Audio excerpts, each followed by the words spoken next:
ठीक है। अब देखो वोल्ट मीटर भी एग्जैक्ट रीडिंग लेता नहीं। मान लो हमको एक बैटरी का ईएमएफ मेजर करना है। क्या मेजर करना है? ईएमएफ। तो आप बोलोगे सर ऐसा करते हैं वोल्ट मीटर से कनेक्ट कर देते हैं, ईएमएफ मेजर हो जाएगा। और आपको पता होना चाहिए कि वोल्ट मीटर आइडियल होता नहीं है रियली में, कुछ ना कुछ तो रेसिस्टेंस होगा। अरे कुछ ना कुछ तो रेसिस्टेंस होगा। तो ध्यान से सुन, ये एक ईएमएफ का बैटरी है, इसका इंटरनल रेसिस्टेंस आर है, इसको एक वोल्ट मीटर से मान लो जोड़ दिए, जिसका इंटरनल रेसिस्टेंस क्या है? आर जी है मान लो। और हम चाहते हैं कि इसका ईएमएफ मेजर करें, तो वोल्ट मीटर का रीडिंग क्या होना चाहिए? ई। लेकिन देखो रीडिंग ई आएगा नहीं। क्यों नहीं आएगा? ध्यान से सुनो, ये इसके अक्रॉस क्या मेजर करेगा? Potential drop. क्या मेजर करेगा? पोटेंशियल ड्रॉप, है ना। उसको थोड़ी समझ में आता कि क्या हो रहा नहीं हो रहा। ठीक है, तो होगा क्या कहानी यहां पे? ध्यान से सुनो, जैसे ही सर्किट को कंप्लीट करोगे तो सर्किट में करंट आ जाएगा आई, और आई क्या हो जाएगा?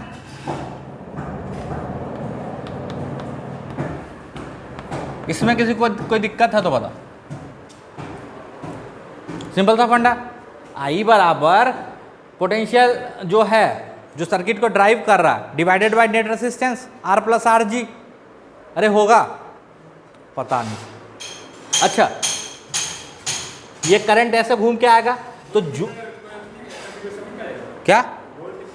अबे वोल्ट मीटर क्या होता है? क्वाइल ही है ना। तो क्वाइल का रेसिस्टेंस लिख दिया ना। अब क्या कंट्रीब्यूशन करेगा? नाच के दिखाएगा। Which type of contribution do you want from voltmeter? नाच के दिखाए। अबे वोल्ट मीटर के अंदर कोई पावर सोर्स हो रही है। Volt meter is not a power source, just like an load. तो हो गया ना उसका कंट्रीब्यूशन।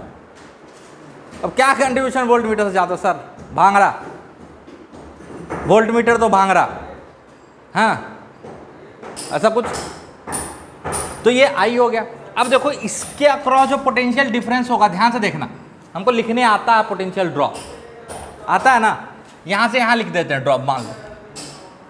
तो करंट ऐसे बह रहा है तो इधर से इधर लिखोगे या इधर से इधर लिखोगे? जिधर से लिखना आपकी मर्जी। इसको मान लो सी, इसको मान लो डी, तो इधर से इधर लिखोगे तो माइनस सी, और करंट के अपोजिट जा रहे हो तो प्लस आई आर, जहां पे आई का वैल्यू ये है। तो इसके अक्रॉस पोटेंशियल ड्रॉप कितना है? Minus E plus I R. तो इसके अक्रॉस भी ड्रॉप क्या होगा? Minus E plus I R, ना कि ई, है ना। हाँ, अब अगर उसका रेसिस्टेंस बहुत छोटा हो, आर जी, है ना, तो ये करंट क्या हो जाएगा? बड़ा हो जाएगा। फिर भी ई का तो रीडिंग आएगा ही नहीं कभी, वो हमेशा क्या आएगा? Reading E minus I R आएगा। अरे वोल्ट मीटर से जब भी मेजर करोगे तो वो ई माइनस आई आर आएगा, where R is the internal resistance and R is the current in the circuit. अब क्या कर सकते हो? आर जी को बहुत बड़ा करते हैं आइडियल के केस में। अरे आइडियल के केस में क्या करते हैं? आर जी को बहुत बड़ा करते, तो सर्किट में करंट क्या हो जाएगा? बहुत छोटा, जीरो नहीं होगा। तो वो जो आपका ईएमएफ आएगा that will be close enough to your actual EMF, but still that will not be equal to your EMF. और याद करो ईएमएफ मेजर करने का जो तरीका हम बताए थे क्या था? EMF is the potential difference across the battery when there is no current in the circuit. याद आ रहा है? अरे याद आ रहा है? कुछ याद आ रहा है? पक्का? तो अब हम पोटेंशियोमीटर की कहानी करते हैं, क्योंकि पोटेंशियोमीटर बहुत ज़्यादा एक्यूरेसी से जब आपको पोटेंशियल डिफरेंस की ज़रूरत होती है तो कौन सा डिवाइस पिक्चर में आता है? पोटेंशियोमीटर। कौन सा डिवाइस पिक्चर में आता है? पोटेंशियोमीटर, जिसमें पोटेंशियल डिवाइडर का कॉन्सेप्ट हम लास्ट क्लास में बता चुके हैं। अब हम डायरेक्ट पोटेंशियोमीटर के एप्लीकेशन पे जा रहे हैं, ठीक है, और साथ साथ में और जो छोटी छोटी बातें होंगे वो भी बताते चलेंगे। तो पोटेंशियोमीटर में बेसिकली सर्किट दो हिस्से में होता है, ठीक है। एक को बोलते हैं प्राइमरी सर्किट या ड्राइविंग सर्किट, और एक होता है सेकेंडरी सर्किट, है ना।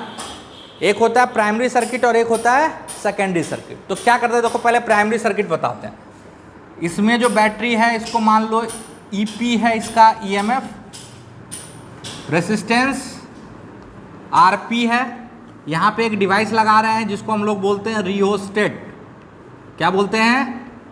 रियोस्टेट। सबका काम बताएंगे, लेकिन अभी परेशान होने की ज़रूरत नहीं है। इसको बोलते हैं रियोस्टेट। इसका रेसिस्टेंस मान लो RH। क्या मान लिए? RH। ध्यान से सुनते जाना।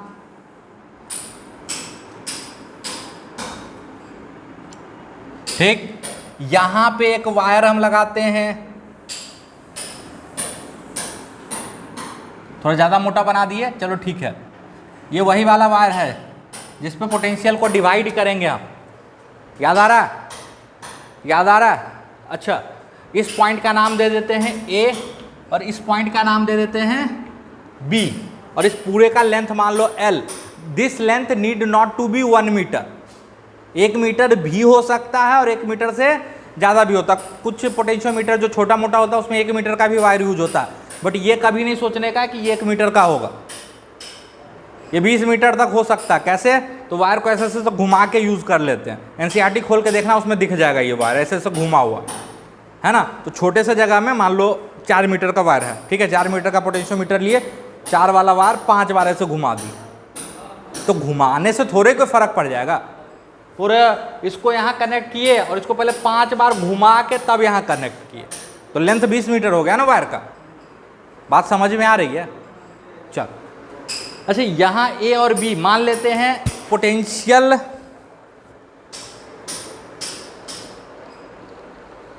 ड्रॉप जो आ रहा है A से लेके B तक, वो पोटेंशियल ड्रॉप है VAB। क्या है? VAB। ये क्या है? Potential drop. यहां से यहां का पोटेंशियल ड्रॉप है, ना कि पोटेंशियल है। ध्यान से सुनना, कंफ्यूज नहीं होने का, ठीक है। तो पोटेंशियल ग्रेडियंट, पोटेंशियल ग्रेडियंट क्या था? बताओ बताओ बताओ। पोटेंशियल ग्रेडियंट था potential drop per unit length. तो यहां पे पोटेंशियल ग्रेडियंट को हम ऐसे दिखा लेते हैं, मान लो, कोई जरूरी नहीं कि ऐसा ही दिखाया हो, हम दिखा ले रहे हैं। इसको बोल रहे हैं पोटेंशियल ग्रेडियंट। क्या बोल रहे हैं? Potential gradient. और पोटेंशियल ग्रेडियंट यहां पे हो जाएगा VAB by length of wire. इसमें किसी को कोई शक? अरे कोई शक? पक्का? चल, अब ये जो हम बनाए, this is called primary circuit और ड्राइविंग सर्किट, ठीक है। यहां से एक और कनेक्शन हम बनाते हैं। ये A है, इसको बोल देते हैं C। क्या बोल देते हैं? C, ठीक।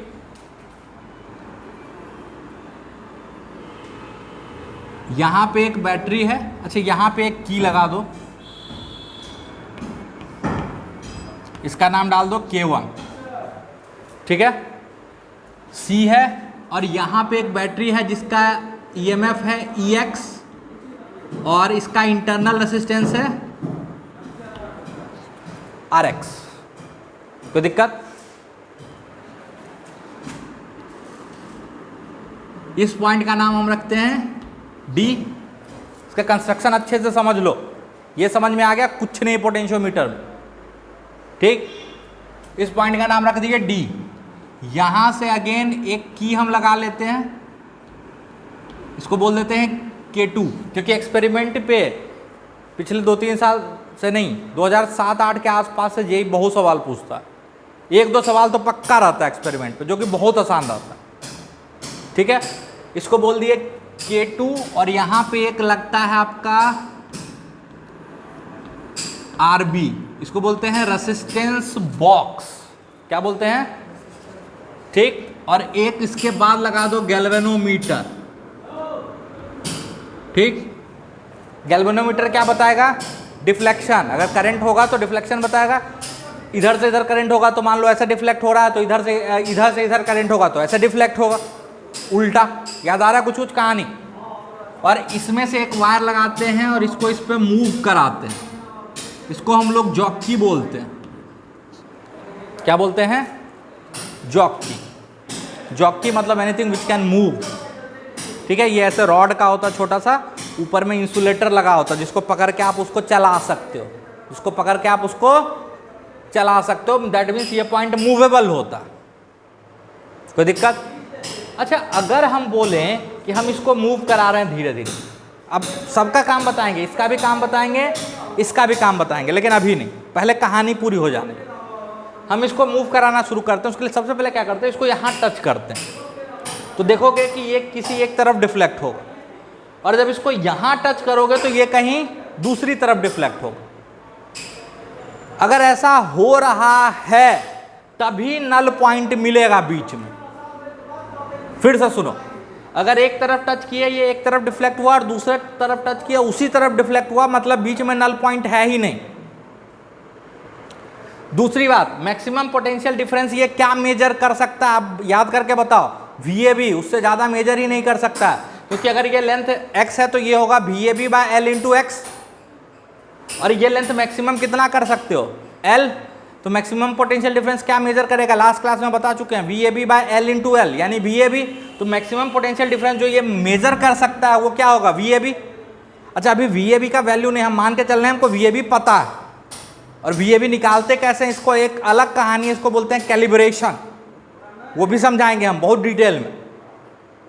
अब स्कूल में लैब में नहीं समझाते हैं, है ना, फर्जीवाड़ा कर लेते हैं, लेकिन पहले पढ़ाया जाता था कैलिब्रेशन अलग से। अभी मान के चलते हैं कि ये पोटेंशियल डिफरेंस आपको दिया रहे, कोई दिक्कत? तो इधर टच किए तो एक तरफ घूमता हुआ दिखा, इधर टच किए तो दूसरे तरफ घूमता हुआ दिखा, मतलब बीच में कहीं नल पॉइंट होगा। बीच में मतलब मिडिल में नहीं, मतलब बीच में कहीं। ऐसे ही हम फिर क्या करते हैं, थोड़ा सा इधर टच कराते हैं, देखे उसी डायरेक्शन में घूमा, थोड़ा सा इधर टच कराते हैं, देखे उल्टे में घूमा, मतलब इन दोनों के बीच में होगा। ऐसे घुमाते घुमाते घुमाते घुमाते ढूंढते ढूंढते कहीं एक जगह आपको मिलेगा जहां पे कि इसका डिफ्लेक्शन क्या हो जाएगा, 0, जहां पे ना इधर घूमेगा ना इधर घूमेगा। अच्छा, अगर यहां भी नहीं घूमा, यहां भी नहीं घूमा, यहां भी नहीं घूमा, तब रीडिंग नोट नहीं करना, तब गड़बड़ी है कुछ। वो गड़बड़ी क्या क्या हो सकता है वो भी बताएंगे। ये रीडिंग कब लेना है, जब जब जब जैसे 34.5 पे ये इधर घूमा, मान लो डिफ्लेक्शन ऐसे था, और 36.5 पे डिफ्लेक्शन ऐसे था, और बीच में आप देखो कि 35.7 पे ये डिफ्लेक्शन क्या था, 0। तब हम रिपोर्ट कर सकते हैं कि ये 35.5 होगा। लेकिन ऐसे ऐसे चला रहे हैं और देख रहे हैं यहाँ भी 0, यहाँ भी 0, यहाँ भी 0, इसका मतलब कुछ गड़बड़, इसका मतलब कुछ गड़बड़ है। गड़बड़ क्या है वो हम बाद में बताएंगे, क्या क्या गड़बड़ी हो सकता है। पहली बात, एक तरफ डिफ्लेक्शन इधर, दूसरे तरफ इधर, और बीच में जब आ जाए कि नल पॉइंट, तब हम उसको नोट कर सकते हैं कि ये मेरा नल पॉइंट है। तो मान लो यहाँ पे नल पॉइंट आ गया आपका, दूरी L1 पे आ गया। कितने पे आ गया, L1 पे। सोच क्या बताना, कोई दिक्कत, पक्का? अच्छा, L1 पे नल पॉइंट आ गया। नल पॉइंट का मतलब होगा इस गैल्वेनोमीटर में कोई करंट नहीं है, मतलब इसमें यहां से यहां कोई करंट नहीं फ्लो कर रहा, सिंगल वायर है, इसमें करंट फ्लो कर रहा है, इसके लिए नहीं परेशान होना, इसमें तो करंट फ्लो कर रहा, याद आ रहा है? तो ये जो सर्किट बन रहा है इसमें कोई करंट नहीं जा रहा। अब नहीं जा रहा तो ध्यान से सुनना मेरी बात, यहां और यहां का A और J का जो पोटेंशियल डिफरेंस होगा वही C और J का होगा। अब एक सर्किट में ऐसे है A, J, C, D, तो मेरे हिसाब से A और J का जो पोटेंशियल डिफरेंस होगा, अगर इसमें जो पोटेंशियल डिफरेंस होगा वही C और J का होगा। पैरेलल में है ना, कुछ नहीं समझ में आ रहा। अबे ये कनेक्शन पैरेलल में है, देख मेरे भाई, इस पॉइंट का नाम कुछ है J, तो इस पॉइंट के बीच जो पोटेंशियल डिफरेंस होगा वही इस पॉइंट के बीच भी होगा। अबे करंट से क्या मतलब है तुमको, पोटेंशियल डिफरेंस पैरेलल में सेम होता है, बात खत्म। अच्छा, यहां से यहां का पोटेंशियल डिफरेंस, एजे का पोटेंशियल डिफरेंस वी एजे, यही तो बोलते हैं फिजिक्स के चक्कर में नहीं, आप लोग भावनाओं के चक्कर में रहते हो। वी एजे क्या होगा तो आपको पता है, potential gradient multiplied by length, सिखा चुके हैं। तो वी एजे हो जाएगा वी ए बी, जो कि पता है, पहले से पता है, चाहो तो इसको वी नॉट भी लिख सकते हो, बटे एल इंटू L1, नोटेशन उल्टा पुल्टा मत करना, ठीक है। अच्छा, यहां से लिखना शुरू करते हैं, तो जो ए का पोटेंशियल वही सी का पोटेंशियल, अरे होगा, अरे होगा, तो सी और डी के बीच में ड्रॉप लिख दें। भले ही करंट नहीं है, लेकिन यहां ड्रॉप देखो, यहां से यहां जैसे ही जाओगे तो कितने का ड्रॉप होगा, बैटरी क्रॉस कर रहे हो ना, तो कितने का ड्रॉप होगा, EX, अरे होगा ड्रॉप। और यहां घूमोगे तो कोई करंट है नहीं, कोई ड्रॉप नहीं होगा, तो यहां पे ड्रॉप कितने का होगा, EX का, और यहां ड्रॉप कितने का है, BAB है L into L1, this must be equal to EX। पहली बार हम लोग EMF कैलकुलेट किए हैं, और देखो ये अपने डेफिनेशन से मैच भी कर रहा है। हम आपको बोले थे कि EMF का डेफिनेशन नहीं होता है कि when there is no current in the circuit then the potential difference across the cell is called EMF ना, वो डेफिनेशन नहीं था, वो क्या था, मेजरमेंट का तरीका। देखो वही है, इस सर्किट में कोई करंट नहीं है ना, तो उसके अक्रॉस जो पोटेंशियल डिफरेंस होगा वो बैटरी के EMF के बराबर आ गया। अबे नेट ड्रॉप लिखो ना भाई, यहां से चल के यहां तक, तो कितना है ड्रॉप, ड्रॉप लिख रहे हैं इसलिए माइनस साइन नहीं लिख रहे, ड्रॉप क्या है EX, और तो कुछ है नहीं, करंट है नहीं कि रेसिस्टर में कोई ड्रॉप होगा, तो यहां ड्रॉप हो गया EX, और यहां भी जान रहे ड्रॉप हो रहा है क्योंकि ये हाइयर है और ये लोअर पोटेंशियल है। अरे बैटरी का मुंडी से समझ लो ना, है ना, ये हाइयर पोटेंशियल होगा और ये लोअर पोटेंशियल होगा, दैट मीन्स कि यहां भी ड्रॉप हो रहा है, कितने का हो रहा है, ये कहां से आए, तो पोटेंशियल ग्रेडियंट के कॉन्सेप्ट से, और ये लिखे लूप रूल से, है ना, तो ड्रॉप आ गया बैटरी के अक्रॉस कितने का, EX का, तो EX कैलकुलेट हो गया। पहला एप्लीकेशन पता चल गया पोटेंशियोमीटर का, क्या, calculation of EMF of the battery, calculation of the EMF of the battery, ये था आपका एप्लीकेशन नंबर 1। यहीं पे एप्लीकेशन नंबर 2 भी बता देते हैं, लगे हाथ, ठीक है। Application number 2, calculation of the internal resistance of the battery, calculation of the internal resistance of the battery, उसमें यही सर्किट बनेगा, ध्यान से सुनना, ज़्यादा छेड़खानी मत करना। नया सर्किट आप लेकिन बनाओगे, हम तो यही बना लेंगे, है ना, लेकिन आप क्या करोगे, नया सर्किट बनाओगे, ठीक है। अब हम क्या किए, यहां पे एक रेसिस्टेंस और लगा दिए, ध्यान से सुनना, और ये नोन रेसिस्टेंस है। कैसा रेसिस्टेंस है, नोन, नोन मतलब पता है हमको, लगा दिए, और इसका नाम रख दिए E, और इसका नाम रख दिए F। कोई दिक्कत, जैसे ही ऐसा किए तो हम देखें अब नल पॉइंट L1 पे नहीं आ रहा, अब नल पॉइंट जिस लेंथ पे आ रहा है उसका नाम रख दिए L2।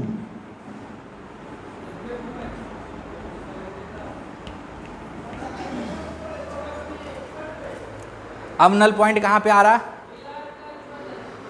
L2 पे आ रहा है। कोई दिक्कत, अरे भाई जैसे ही सर्किट में कुछ चेंज किए तो कोई जरूरी है वही नल पॉइंट आएगा तो देख लेंगे, 0 0 का हो जाएगा, है ना। बट हम माने कि जब सर्किट में एक नया रेसिस्टेंस यहाँ पे जोड़े तो अब नया नल पॉइंट क्या था, L2 पे आया। अच्छा, ये भी हम पूछ सकते हैं आपसे कि L2 बड़ा होगा कि L2 छोटा होगा, खैर वो आगे की बात, L2 बड़ा होगा कि L2 छोटा होगा वो आगे की बात। बट अभी कहाँ पे आया है नल पॉइंट, L2 पे। अगेन वैसे ही चेक किए, इधर उधर खिसका खिसका के तो कहाँ पे आया, L2 पे आया। मतलब नल पॉइंट आने का मतलब कि अगेन यहाँ पे कोई करंट नहीं है। नल पॉइंट का मतलब ये होना चाहिए कि गैल्वेनोमीटर में कोई डिफ्लेक्शन नहीं है। दैट डजंट मीन कि इस सर्किट में करंट नहीं हो,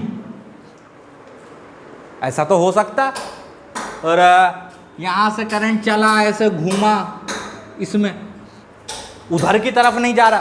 अरे उधर की तरफ जाएगा तब ना गैल्वेनोमीटर में डिफ्लेक्शन आएगा। ये रेजिस्टेंस जोड़ दिए तो ये अपना करंट चलाना शुरू कर दिया इस सर्किट में अपना। अरे ये प्राइमरी सर्किट और सेकेंडरी सर्किट, तो वो अपने पोटेंशियल के अनुसार करंट ड्राइव कर सकता है ना भाई, कि अगर दो पॉइंट के बीच पोटेंशियल डिफरेंस क्रिएट हो गया तो करंट आ जाएगा। कुछ नहीं समझ में आ रहा। तो मान लेते हैं इसमें करंट है, इसमें मान लेते करंट कितना I1 ना शायद उस दिन, या I माने थे, इसमें मान लेते हैं I2 करंट है। कितना I2। यहां तक में कोई दिक्कत? अच्छा यहां कोई करंट नहीं है, अदरवाइज गैल्वेनोमीटर डिफ्लेक्ट हो जाएगा। समझ में आ रहा? तो इसमें कोई करंट नहीं। अच्छा ये जो डिफरेंस है पोटेंशियल डिफरेंस, ध्यान से सुनना, ध्यान से सुनना, ये जो पोटेंशियल डिफरेंस है वही पोटेंशियल डिफरेंस सी और डी के बीच में होगा, पैरेलल में लगा हुआ, ध्यान से देखो। और वही पोटेंशियल डिफरेंस ई और एफ के बीच में होगा, होगा। चलो तो ए और बी के बीच में जो पोटेंशियल डिफरेंस है वी ए बी, ध्यान से देखते जाना, ये कितना है, सॉरी ए और जे के बीच में V A B by L into L1। अबे L2 है बे, गधेरा क्या अभी वाला लिख रहा है, अभी वाला लिख रहा है।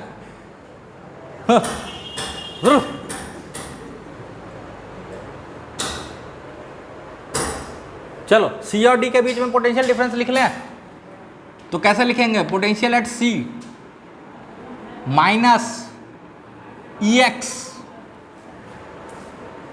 और चूंकि करंट के यहाँ करंट ऐसे है ना, करंट का अपोजिट चल रहे हो तो क्या हो जाएगा, प्लस I2 RX बराबर VD, यहाँ से वहाँ चल रही है, हमको चाहिए VC minus VD, potential drop चाहिए ना, मतलब इसको इधर घटा दो तो आ जाएगा VCD, VCD बराबर इसको इधर ले आओ,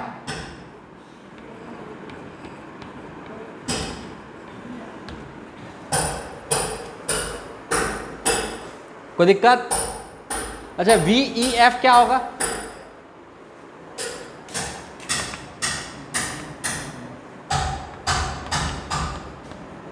I2 R,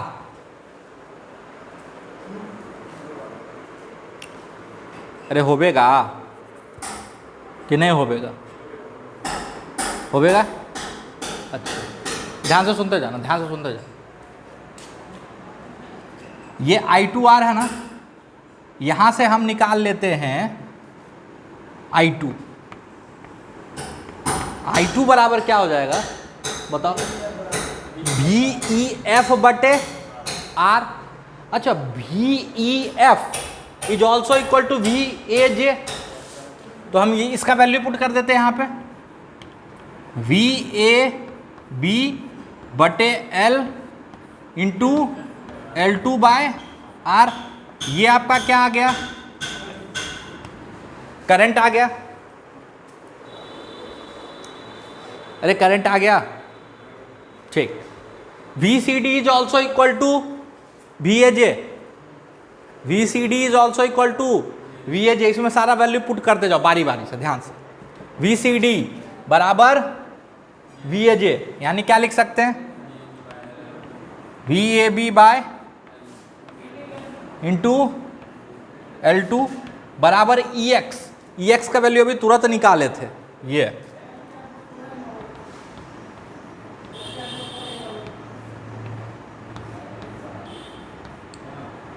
माइनस I2R का वैल्यू पुट करो, I2RX ये होगा ना, तो I2 का वैल्यू ये हो गया VAB by L into L2 by R into RX, ऐसा ही कुछ होगा ना, नहीं समझ में आ रहा, ऐसा क्यों किए, सब में BAB बाय L मर जाएगा, निकालने का बहुत तरीका, मैथ्स आप दूसरा भी लगा सकते हो, है ना, आंसर यही आएगा लास्ट में, बट हम थोड़ा सा बुद्धि लगाए कि सब में BAB का टर्म आ जाए ताकि सब मर जाए। तो यहाँ से बचेगा L2 बराबर L1 माइनस L2 बटे R इंटू RX। ठीक है, इस टर्म को इधर ले आओ और इस टर्म को इधर ले आओ।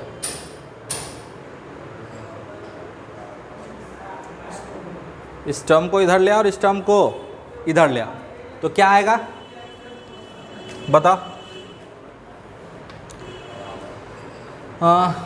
L2 बटे R इंटू RX है ना, हम XR लिख रहे हैं सब जगह, नहीं RX, ठीक, बराबर L1 माइनस L2, तो यहाँ से आ जाएगा RX बराबर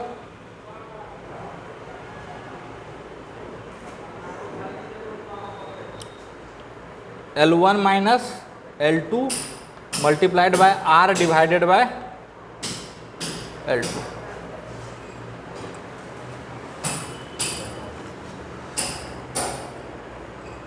ठीक है, इंटरनल रेसिस्टेंस भी कैलकुलेट हो गया, ईएमएफ भी कैलकुलेट हो गया। इंटरनल रेसिस्टेंस भी कैलकुलेट हो गया और ईएमएफ भी कैलकुलेट हो गया। और एक दो एप्लीकेशन बताएंगे, उससे पहले थोड़ा सा यहाँ पे काम की बात कर लेते हैं। पहला, यहाँ से हमको दिख रहा है कि ये जो RX है वो कैसा टर्म होगा, पॉजिटिव कि निगेटिव? पॉजिटिव, मतलब L1 माइनस L2 भी कैसा टर्म होना चाहिए? पॉजिटिव, मतलब पहला बैलेंसिंग पॉइंट से दूसरा बैलेंसिंग पॉइंट छोटा हो। पहला बैलेंसिंग पॉइंट से दूसरा बैलेंसिंग पॉइंट छोटा होगा। कोई इसको प्रूफ कर सकता है? अब गधा, पहले यहाँ और यहाँ का ड्रॉप क्या था? पहले EX, अब यहाँ और यहाँ का ड्रॉप क्या आया है? EX माइनस I2RX, मतलब EX में से कुछ घट रहा, अरे घट रहा है। तो पहले बैलेंसिंग पॉइंट EX था, EX क्या आया था? VAB by L into L1। तो दूसरा जो बैलेंसिंग पॉइंट है वो छोटा है, तो छोटा है तो ऑब्वियसली L2 जो आना चाहिए साथ में वो छोटा होगा। पता नहीं सर क्या बोल दिए, पता नहीं। अरे समझ में आया? क्योंकि ये जो पोटेंशियल ड्रॉप है उसी को तो ये बैलेंस कर रहा, पता नहीं चल रहा। तो इसीलिए L2 छोटा होना चाहिए और इसीलिए इस कैलकुलेशन में हमेशा L1 minus L2 bye L2 into R आना चाहिए। ठीक है, रटने के लिए बोर्ड परीक्षा में आप लोग रटते भी हो ना बहुत। यहाँ तक में कोई दिक्कत? अब यहाँ पे कुछ कुछ खास बात बताते जाते हैं। पहला, ये RH को बोलते हैं रियोस्टेट। ठीक है, एक ऐसे रोलर जैसा होता है जिसपे वायर लपेटा होता है और उसके ऊपर एक स्लाइडर होता है। मतलब इसको आगे पीछे करके आप रेसिस्टेंस बढ़ा घटा सकते हो सर्किट का। तो इसको चेंज करके आप VAB चेंज कर सकते हो। अरे कर सकते हो, यहाँ रेसिस्टेंस चेंज करोगे तो VAB चेंज होगा ना। तो रियोस्टेट का काम है, ये जो प्राइमरी सर्किट का जो VAB है उसको बदलने के काम में आता है। नहीं समझ में? ठीक है, लिख लेना। अच्छा, अगला चीज ये रेसिस्टेंस बॉक्स। रेसिस्टेंस बॉक्स को आप ऐसे याद रख सकते हो। प्राइम मिनिस्टर का सुरक्षा में जो रहता है उसको क्या बोलते पता? SPG commando. ठीक है, SPG का कमांडो रहता है ना, SPG NSG। ठीक है, नेशनल सिक्योरिटी गार्ड है ना, वो रहता है।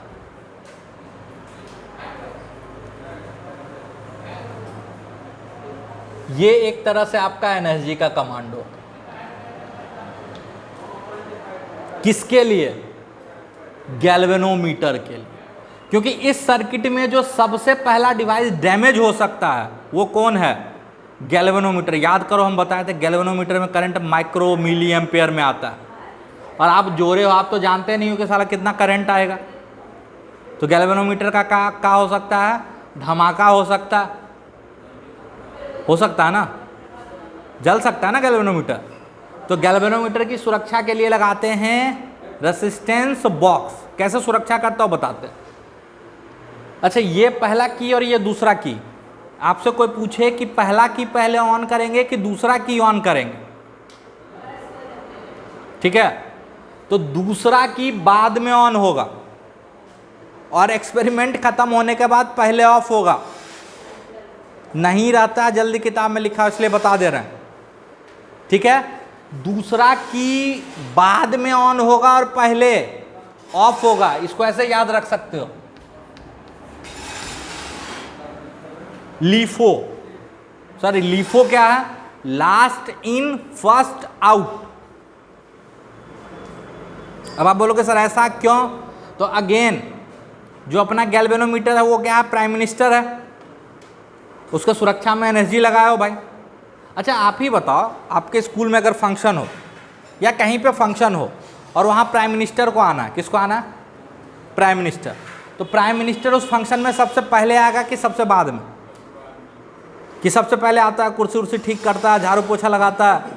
नहीं ना, वीवीआईपी आदमी है, सबसे लास्ट में आएंगे। तो इनमें करंट कब आएगा? सबसे लास्ट में। तो सब सर्किट जोड़ जार के K2 सबसे लास्ट में ऑन करेंगे, लास्ट इन, और एक्सपेरिमेंट खत्म हुआ तुरंत उसको निकाल दो कि हो सकता है गरम वरम होकर फूट फाट जाए, है ना। तो लास्ट इन फर्स्ट आउट याद रखने के लिए LIFO, last in first out. समझ में आया? अब सर रेसिस्टेंस बॉक्स एनएसजी का कमांडो कैसे है? तो देखो रेसिस्टेंस बॉक्स का जो रेसिस्टेंस होता है वो प्रैक्टिकली इन्फिनिटी से लेके 0 तक आप कुछ भी कर सकते हो। समझ में आया? इन्फिनिटी से लेके 0 तक कुछ भी कर सकते हो। उसमें जब सारा की लगा होता है ना तो उसका रेसिस्टेंस कितना हो जाता है? इन्फिनिटी। तो जैसे जैसे की निकालते जाओगे उतना उतना रेसिस्टेंस इंट्रोड्यूस होता जाएगा, ठीक है। तो हम क्या करते हैं, पहले इसको लगा दिए इनफाइनाइट रेसिस्टेंस पे ताकि इधर कोई करंट नहीं आए, या आए भी तो बहुत छोटा आए, है ना। लेकिन उस समय बैलेंसिंग पॉइंट अगर आप मेजर करो तो गड़बड़ हो सकता है। क्या गड़बड़ हो सकता है कोई बताएगा?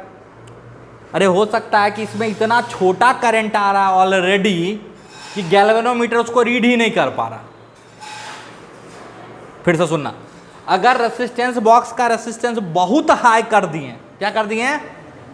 बहुत हाई। शुरू करते हैं बहुत हाई से ही, लेकिन उस समय हो सकता है गैल्वेनोमीटर क्या हो, कुछ भी करंट रीड नहीं कर रहा। पता है क्यों? क्योंकि सब डिवाइस का एक लिस्ट काउंट होता है। बहुत प्यार से समझाएं।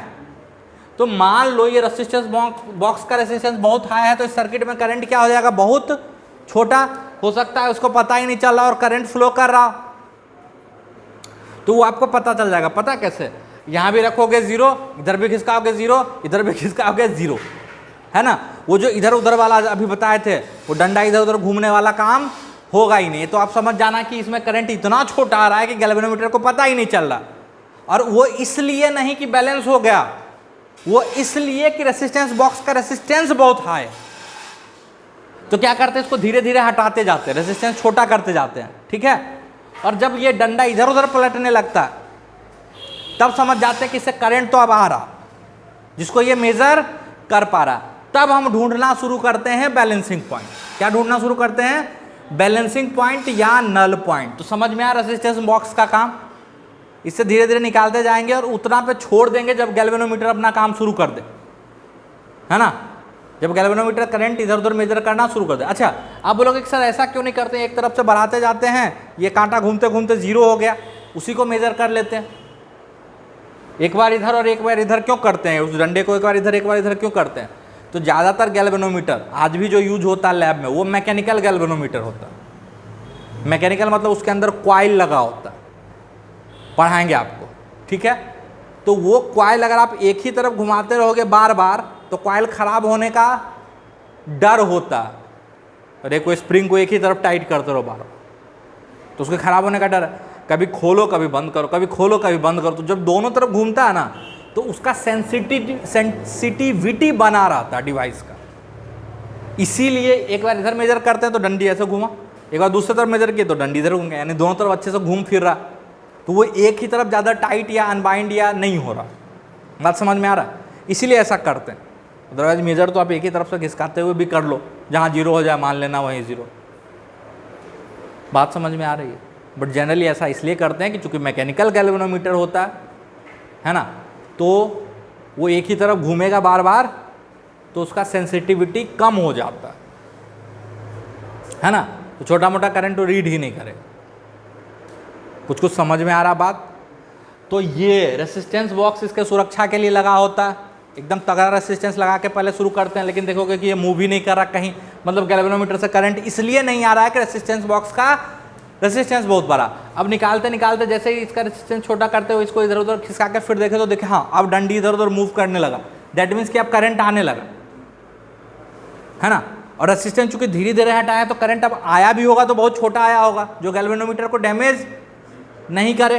तो इधर उधर मूव कराते कराते क्या ढूंढ लेते हैं, नल पॉइंट या बैलेंसिंग पॉइंट। कोई दिक्कत? पक्का? तो रेसिस्टेंस बॉक्स का काम समझ में आ गया। रियोस्टेट का काम है इस VAB को चेंज करना, है ना, और क्या क्या सावधानी बरतनी चाहिए वो भी समझ में आ गया, है ना। एक ही तरफ नहीं बार बार घुमाते हैं ताकि उससे सेंसिटिविटी क्या हो जाती है, कम हो जाती है। यहाँ तक बात समझ में आई? तो नोट करो सब चीज़ को अच्छे से। अब देखो अगला एप्लीकेशन जो होता है ऐसे फालतू सा एप्लीकेशन है, समझदार हो तो वो बताने की ज़रूरत नहीं है, लेकिन अब किताब में दिया तो बता देते हैं। दूसरा एप्लीकेशन होता है comparing the EMF of 2 different cell, 2 अलग अलग सेल का EMF कैलकुलेट करने का तरीका। तो क्या तरीका, देखो ऐसा सर्किट बना लिए, यहाँ पे जो स्विच है ना इसको पहले इससे कनेक्ट किए हैं, तो ये देखो आउट ऑफ सर्किट है, वो सर्किट का हिस्सा नहीं है। तो इसको ऐसे ऐसे बैलेंस करोगे, देखो ये ऐसे बैटरी है, ये गैल्वेनोमीटर है, इसको बैलेंस करोगे नल पॉइंट ढूंढोगे तो मान लो नल पॉइंट कहाँ पे आ गया, L1 पे आ गया। तो देखो जो पोटेंशियल डिफरेंस यहाँ ड्रॉप यहाँ होगा वही ड्रॉप यहाँ होगा। तो इससे हम लिख सकते हैं कि E1 बराबर VAB by L into L1, ठीक है। अब अगला बार क्या करेंगे, ये यहाँ से कनेक्शन खोल के यहाँ से कनेक्ट कर देंगे, तो अब ये आउट ऑफ सर्किट हो गया, ये सर्किट का हिस्सा है, अरे है ना। फिर इसको हिला डुला के देखेंगे तो नल पॉइंट कितने पे आ गया, L2 पे आ गया। तो जो यहाँ का ड्रॉप होगा वही यहाँ का ड्रॉप होगा, चूंकि इस सर्किट में कोई करंट नहीं है तो यहाँ का ड्रॉप होगा E2 और यहाँ का ड्रॉप हो जाएगा VAJ। तो अब की बार हो जाएगा E2 बराबर VAB by L into L2, divide मार दो।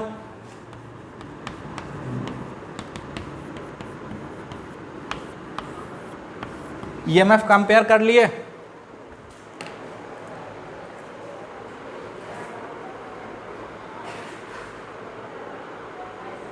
तो ये कोई खास प्रोसेस तो था नहीं, जो सबसे पहला काम किए थे उसी को 2 बार किए, है ना। बस इसलिए बना दिए कि बोर्ड में ऐसा सर्किट दिख जाए तो घबराने का नहीं,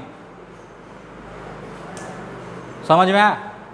अच्छा यहाँ बताओ कब कब बैलेंसिंग पॉइंट नहीं मिल सकता।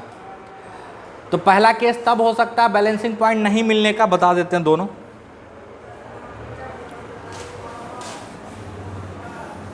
स्क्रीन पॉज करके लिख लेना।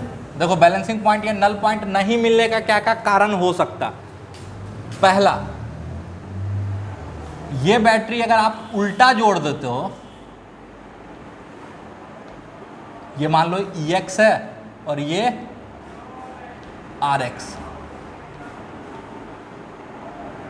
और ये गैल्वेनोमीटर, मान लो आपको कभी भी बैलेंसिंग पॉइंट नहीं मिलेगा।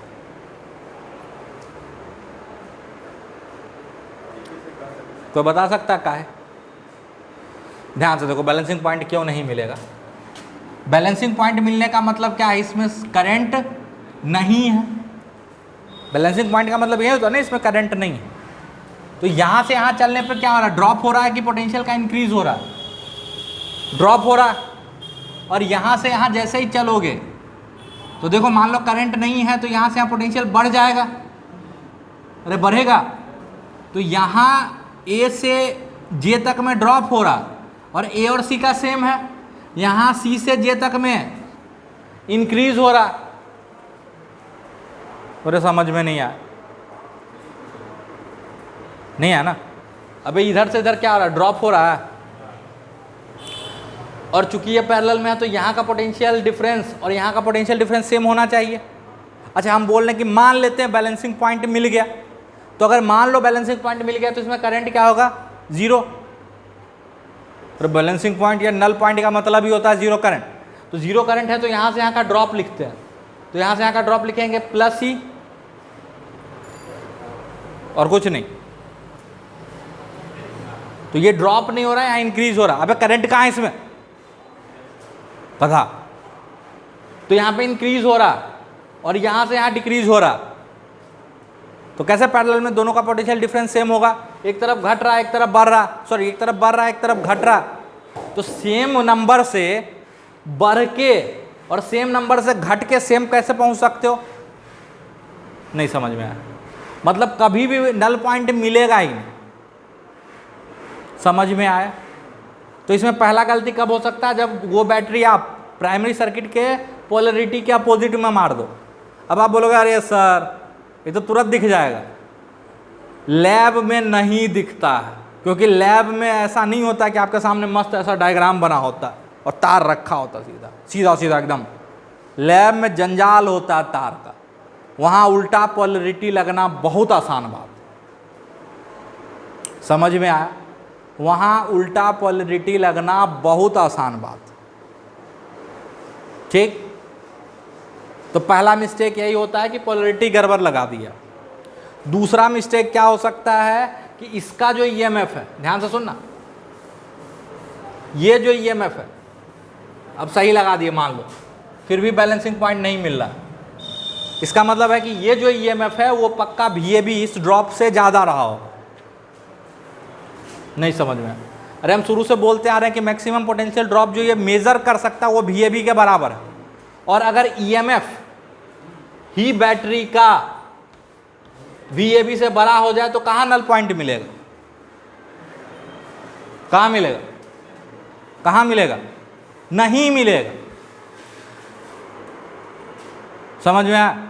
तो दो गलती हो सकता है, पहला तो बैटरी का पोलरिटी उल्टा लग जाए, और दूसरा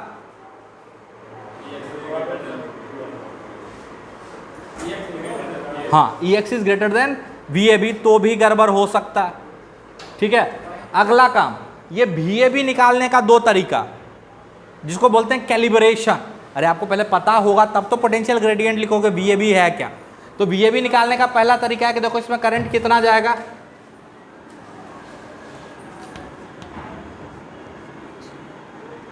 I बराबर EP बटे सर्किट का सारा रेसिस्टेंस जोड़ो, RP plus RH plus RAB, इसका भी तो कुछ रेसिस्टेंस होगा, RAB, और ये जो कनेक्टिंग वायर्स हैं इनका भी तो कुछ रेसिस्टेंस होगा। अबे तो अभी तक मान के चलते थे कि सबका रेसिस्टेंस एक जगह जमा है, यहाँ वायर का रेसिस्टेंस कहाँ लिखे अभी तक, कहीं लिखे हो? तो यहाँ पे एक और रेसिस्टेंस आ जाएगा RC रियलिटी में, अरे होगा। तो इससे आएगा करंट, और इस करंट को जब मल्टीप्लाई करोगे RAB से तो जाके आपको क्या मिलेगा, VAB मिलेगा। अरे मिलेगा, अच्छा तरीका नहीं है, इसमें बहुत ज़्यादा एरर इंट्रोड्यूस होने का चांस है, क्योंकि देखो इसमें भी एरर हो सकता है, इसमें भी एरर हो सकता है, इसमें भी हो सकता है, इसमें भी हो सकता है, इसमें भी हो सकता है। तो कितना जगह से एरर आने का चांस है, अरे है ना। और फिर जो आई मेज़र करोगे उसमें खुद एरर हो सकता है, जिस एमीटर से आप मेज़र कर रहे हो, है कि नहीं, पता नहीं।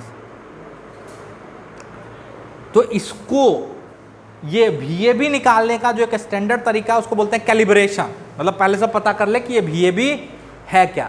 इसके लिए हम लोग एक स्टैंडर्ड सेल यूज करते हैं। क्या यूज करते हैं? स्टैंडर्ड सेल, मतलब जिसका EMF एकदम परफेक्टली 3 डिजिट 2 डिजिट तक आपको पता है ना। एक स्टैंडर्ड सेल यूज करते हैं, हाईली स्टैंडर्डाइज्ड सेल, है ना, जिसका कि EMF आपको डेसिमल के 2 डिजिट 3 डिजिट तक पता। ठीक, एक वैसा सेल ले आए, लैब में रहता है स्टैंडर्ड सेल, उस सेल को यहाँ कनेक्ट कर देते हैं। मान लो वो है E0 R0, ठीक है। गैल्वेनोमीटर से जोड़े और ढूंढ लिए एक नल पॉइंट, ठीक है। हाईली स्टैंडर्डाइज सेल लिए जिसका E0 एकदम पता हमको, मस्त चकाचक, ठीक है। उठाए, उसको ऐसे जोड़े और एक नल पॉइंट ढूंढ लिए, यानी जीरो डिफ्लेक्शन का पॉइंट। और मान लो वो कितने लेंथ पे आ गया, L0 के लेंथ पे। कितने पे आ गया, L0। अब देखो यहाँ का पोटेंशियल ड्रॉप और यहाँ का पोटेंशियल ड्रॉप सेम होगा, चूंकि इसमें कोई करंट है नहीं, तो हम लिख सकते हैं कि जो यहाँ का पोटेंशियल ड्रॉप होगा वो होगा VAB by L into L0 and this must be E0। तो VAB बराबर क्या हो जाएगा, E0 bye L0 into L।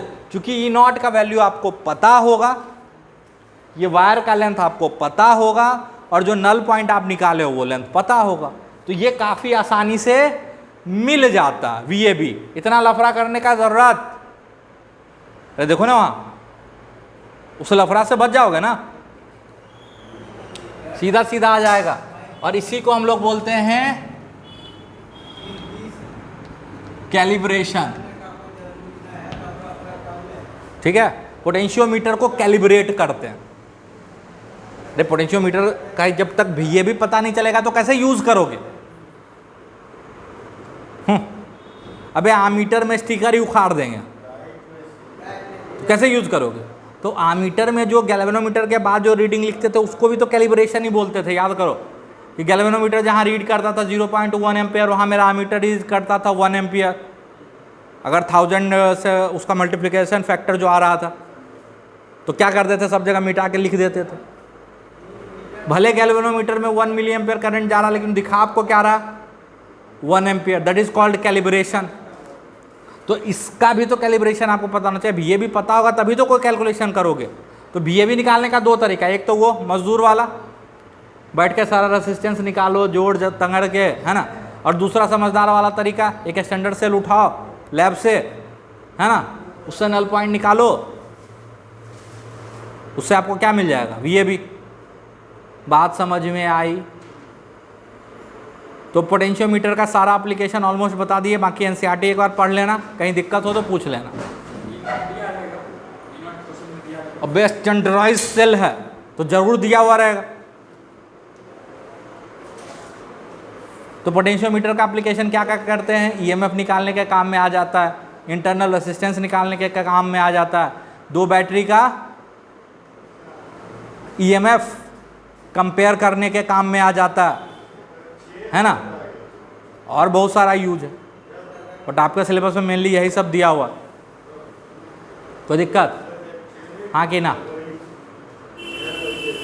ना, हाँ, पक्का समझ में आ गया। तो लिखो, इसके बाद मीटर ब्रिज जल्दी से पढ़ा देते हैं।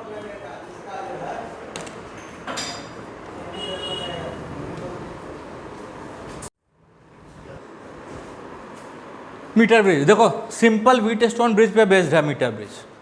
व्हीटस्टोन ब्रिज याद है, कुछ याद करो।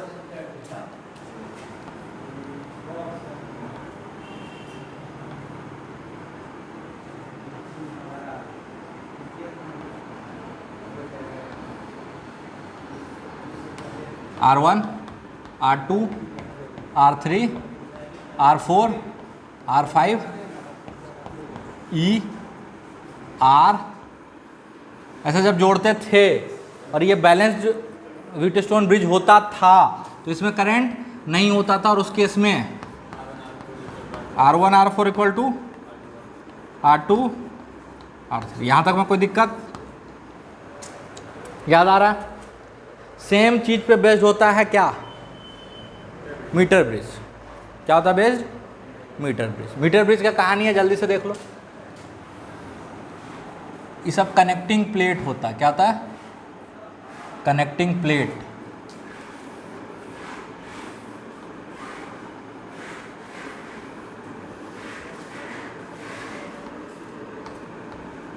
ठीक,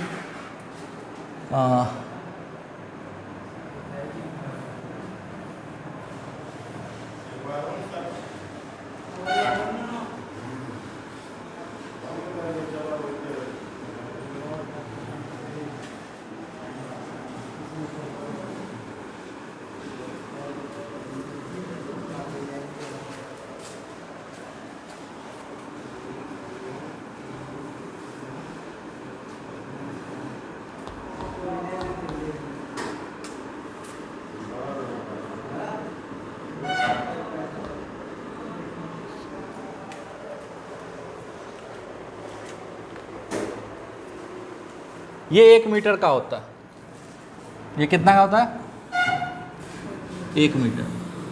और मान लो इसका रेसिस्टेंस पर यूनिट लेंथ, इसका resistance per unit length R दिया हुआ, क्या दिया हुआ R। ये R रेसिस्टेंस नहीं है इस वायर का, रेसिस्टेंस पर यूनिट लेंथ है। ये क्या है आपका, ठीक है, रेसिस्टेंस पर यूनिट लेंथ। तो इसको लेंथ से मल्टीप्लाई कर देंगे तो क्या मिलेगा, रेसिस्टेंस मिल जाएगा, जहां पे L का वैल्यू क्या है 1 है। अरे total resistance divided by L क्या होगा 1 मीटर होगा, है ना। तो इस R को लेंथ से मल्टीप्लाई कर दोगे तो क्या मिल जाएगा, रेसिस्टेंस मिल जाएगा। चलो, अरे होता तो इसका भी रेसिस्टेंस है इस सब पार्ट का, ठीक है, लेकिन जनरली ये कॉपर का बहुत चौड़ा सा बना होता है, तो मान के चलते हैं इसका रेसिस्टेंस क्या है 0, मान के चलते हैं, बट होता इसका भी रेसिस्टेंस, और वो भी हम करके दिखा देंगे कैलकुलेशन, कोई दिक्कत। चल, यहां से एक गैल्वेनोमीटर जोड़ देते हैं, उसके साथ रेसिस्टेंस बॉक्स भी लगाना, हम नहीं लगा रहे हैं, ठीक है, आप लगा लेना, ठीक है।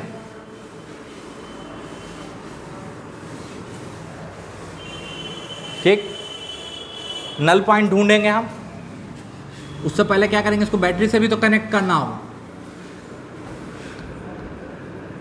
ER, ठीक है, ये एक EMF की इंटरनल रेजिस्टेंस R की बैटरी है, कोई दिक्कत। अरे हाँ ना बोल। मान लो नल पॉइंट इधर से कितने दूरी पे मिल गया, L पे, तो ये दूरी कितना हो जाएगा, where L is in metre, where L is in metre, centimetre में लिखोगे तो फिर 100 कर लेना, कोई दिक्कत। चल, अच्छा, ये रेसिस्टेंस नोन है, ये हम जानते हैं S, और ये रेसिस्टेंस RX क्या है, अननोन है, यही हमको निकालना है। तो जब ढूंढोगे बैलेंसिंग पॉइंट मिल जाएगा, मतलब इसमें से करंट नहीं जा रहा, तो ये ब्रिज कैसा है, बैलेंस्ड। ये बीच वाले से जब करंट नहीं जाता तो उसी को तो बैलेंस बोलते हैं। और करंट मेजर करने के लिए क्या लगा रहे हैं वहाँ बीच में, गैल्वेनोमीटर। जैसे उसका डिफ्लेक्शन 0 होगा तो समझ जाना उसमें करंट क्या है, 0। करंट 0 है मतलब ये ब्रिज बैलेंस्ड है, बैलेंस्ड है तो this multiplied by this equal to this multiplied by this, तो लिखेंगे RX multiplied by 1 minus L multiplied by R, resistance से मल्टीप्लाई करेंगे ना। R1 क्या है RX, और R2 क्या होगा 1 माइनस L इंटू R, क्योंकि वो रेसिस्टेंस पर यूनिट लेंथ दिया हुआ है, ठीक है। अच्छा, और क्या हो जाएगा, और क्या हो जाएगा,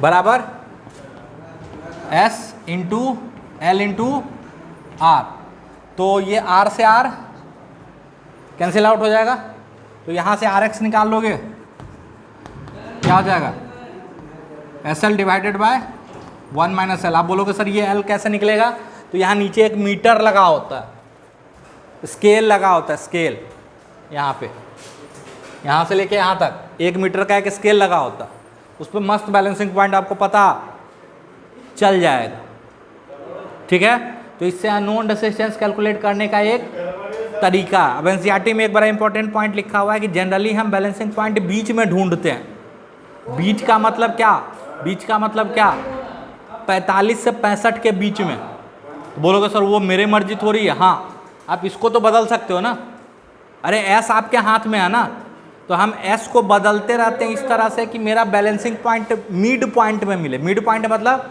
50 के आसपास मिले। और वो लोग सॉरी 50 के आसपास की क्या कहानी है, तो वो थोड़ा सा समझा देते हैं। इसका कुछ तो रेसिस्टेंस होगा इस प्लेट का, वो वाला पार्ट नहीं भी समझोगे तो चलेगा, बट एनसीईआरटी में वो लाइन लिखा हुआ इसलिए हम समझा रहे हैं। इस प्लेट का कुछ तो रेसिस्टेंस होगा, मान लेते हैं अल्फा, और इस प्लेट का बीटा। ध्यान से सुनना मेरी बात, ये तो चलो ओरिजिनल कहानी जो है आप समझ गए। थोड़ा सा डीप में जाते हैं। जब आप बैलेंस करोगे तो ये दोनों सीरीज में है ना, और ये दोनों सीरीज में है, ठीक। तो हम लिखेंगे R X multiplied by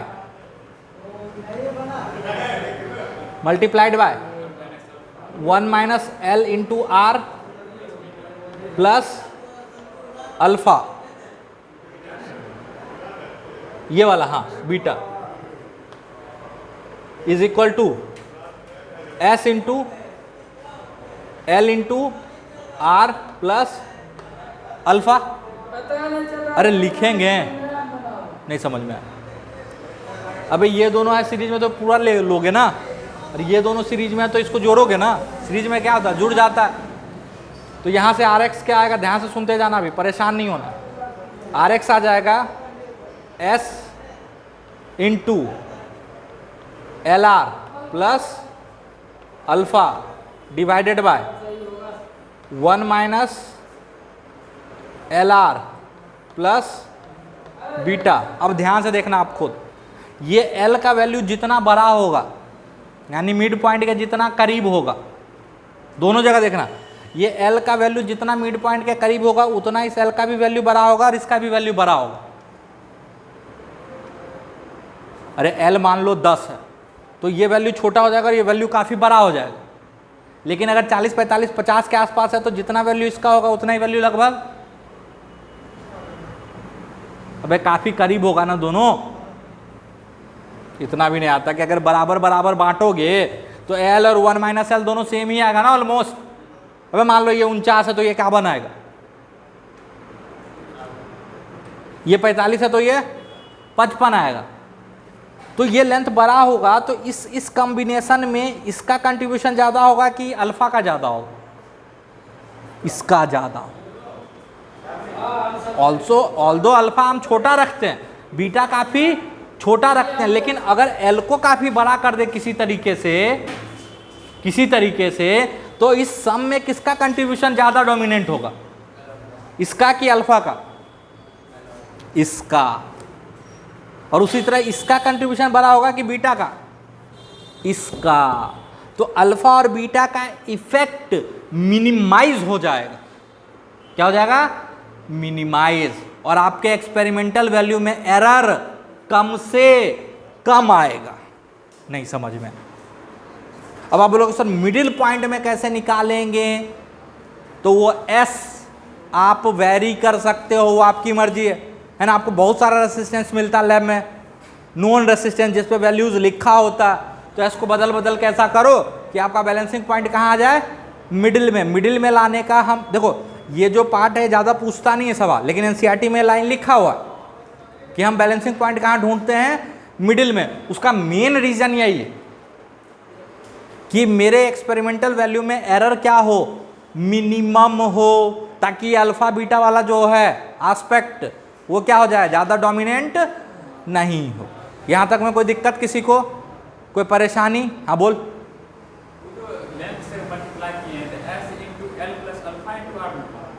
alpha into are क्यों होगा भाई, अल्फा और बीटा उसका नॉन रेसिस्टेंस है, मान लो हमको पता प्लेट का। हाँ तो ये एक रेसिस्टेंस हो गया ना। हाँ S into length into R करोगे तो ये रेसिस्टेंस, अबे ये रेसिस्टेंस कितना होगा, L into R plus alpha मिलके ये टोटल आएगा, और उसको एस से मल्टीप्लाई करोगे। नहीं समझ में ना।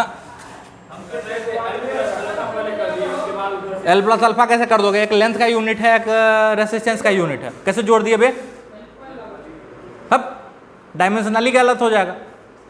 अरे ये लेंथ है ना, ये मीटर में होगा और ये ओम में होगा। मीटर को ओम के साथ जोड़ दिए, अरे वाह कमाल है। तो जल्दी से लिख लो ये पूरा।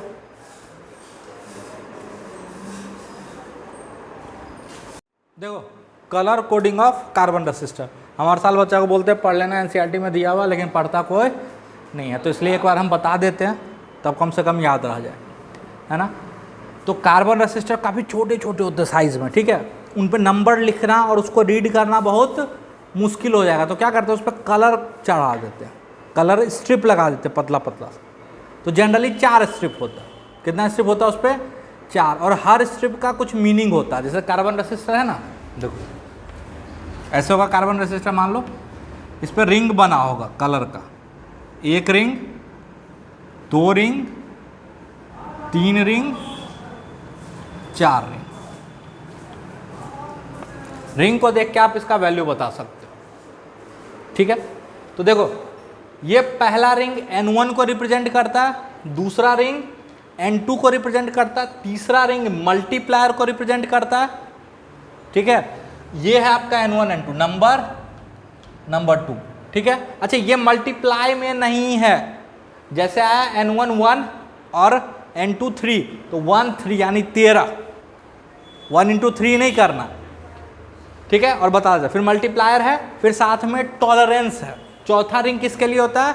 टॉलरेंस। टॉलरेंस मतलब एक तरह से एरर हुआ। टॉलरेंस का मतलब हुआ कि जो आपको रेसिस्टेंस दिया हुआ है, अगर उसके साथ गोल्ड कलर लगा हुआ, चौथा रिंग गोल्ड कलर का है ना, तो आप मान के चलोगे उसमें एरर कितना होगा? ±5%। अगर सिल्वर कलर का तो ±10%, और अगर कोई कलर नहीं है, नो कलर, तो ±20%, है ना। तो जितना अच्छा क्वालिटी होगा उसमें गोल्ड रिंग होगा, उससे थोड़ा ख़राब वाले में सिल्वर, और वर्स्ट क्वालिटी में कोई कलर नहीं होगा, ठीक है, पक्का। अच्छा मान लो एक क्वेश्चन करते हैं, ये ब्लैक है, ये ब्लैक नहीं है, मान लो येलो है, ये ग्रीन है, ठीक है, ये भी ग्रीन है, और ये सिल्वर है, क्या है? तो इसका वैल्यू कैसे लिखेंगे, ध्यान से सुनते जाना। पहला नंबर 1, दूसरा नंबर 2। तो येलो के सामने नंबर क्या है? 4, ग्रीन के सामने नंबर क्या है? 5। अब आएगा मल्टीप्लायर, ये क्या है? ग्रीन, तो मल्टीप्लायर आ जाएगा 10⁵ ओम, ये वैल्यू हो गया, है ना। और उसके बाद क्या है? सिल्वर, तो लिखोगे with a tolerance of 10%, with a tolerance of, ये रेसिस्टर का वैल्यू होगा 45 × 10⁵ ओम, विथ अ टॉलरेंस कितना? 5% है ना, टॉलरेंस ऑफ, सॉरी 10%, सिल्वर है ना, गोल्ड का 5%। समझ में आया? अब इसको सर याद कैसे रखेंगे? तो इसको याद रखने का बहुत सारा तरीका, आपको जो अच्छा लगे कर लेना। ऐसे जनरली पढ़ाया जाता है BB रॉय, ROY, तो क्या हुआ? BB रॉय, एक बीच में आएगा ऑफ, वो एक्स्ट्रा है, ठीक है। तो BB Roy of great Britain, लेकिन इसमें भी देखो बी बार बार आ रहा है, तो कौन सा ब्लू है कौन सा ब्लैक है ये तो याद रखना ही पड़ेगा, ठीक है। तो BB Roy of great Britain, देखो इसको ऐसे लोग याद रखवाते हैं, BB Roy of great Britain, ठीक है। BB Roy of great Britain, तो ये ऑफ एक्स्ट्रा है, हैज़, ये भी एक्स्ट्रा है, has, great Britain has very good wife, very good wife. तो देखो इसमें ये बी है ब्लैक, ब्राउन, रेड, इसका कोई मीनिंग नहीं है। ये क्या है? सॉरी ऑफ है ना, ऑफ है, ऑफ से ऑरेंज है, ठीक है, ऑफ का ऑरेंज ले लो, ठीक है। कुछ गड़बड़ कर दिएगा नहीं, बीबी रॉय में 3 है बे, ये ऑफ है, एक्स्ट्रा ही है, ठीक है। रेड, ऑरेंज, येलो, उसके बाद क्या है, ग्रीन, फिर है ब्रिटेन का बी, हैज एक्स्ट्रा है, वायलेट, ग्रे, वाइट। याद रख लेना हम क्या कर सकते हैं, लेकिन आएगा क्वेश्चन, ठीक है। तो इसी को बोलते हैं colour coding of carbon resistors.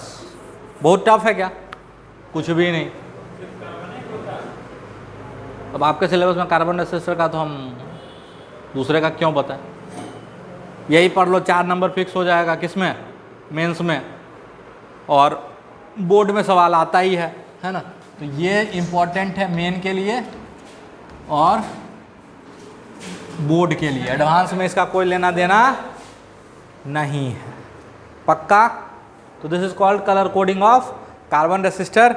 और आपको हम डिवाइसेस पहले ही पढ़ा चुके हैं ना, रेटिंग ऑफ इलेक्ट्रिकल डिवाइसेस बताया था कि छूट गया था, बताया था ना, बल्ब का रेटिंग क्या होता है, हाँ, तो वो भी हो ही गया। तो तीसरी करंट पुराण समाप्त हो गया। कैपेसिटर स्टार्ट करेंगे, ठीक है।